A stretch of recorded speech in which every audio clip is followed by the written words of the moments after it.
Ana malee namaan bartuu taphanii keefinii kaatu bifama koo fudhuun har'aa handa dhabee cituuf siirraa abdii murii meegoon kumaa meenuu furjii lakkaayikaa.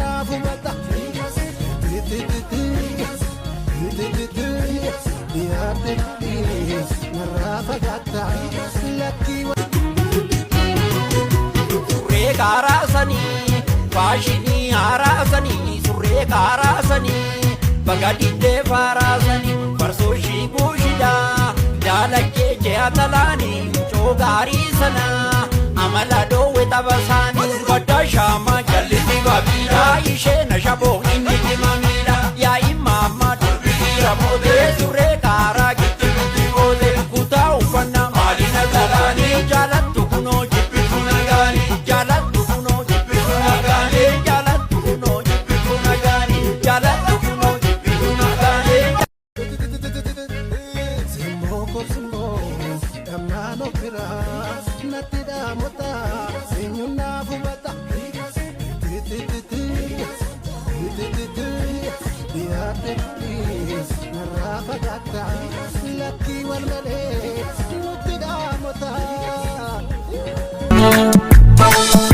Karoo karra karaa kee deemu akka namuu nama maqaa kee waamun shakka. Karoo karra karaa kee deemu akka namuu nama maqaa kee waamun shakka. Akkaaf marti marmaaree sitte saasaa nafti rabbi gargaaree duuba baasa. Akkaaf marti marmaaree sitte saasaa nafti rabbi gargaaree duuba baasa. Akkaaf marti marmaaree sitte saasaa nafti rabbi gargaaree duuba baasa. Akkaaf marti marmaaree sitte saasaa nafti rabbi gargaaree duuba baasa. Akkaaf marti marmaaree sitte saasaa nafti rabbi gargaaree duuba baasa.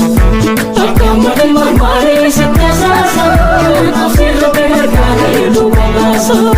Nafti rabbi gargaaree duuba baasa. Nafti rabbi gargaaree duuba baasa.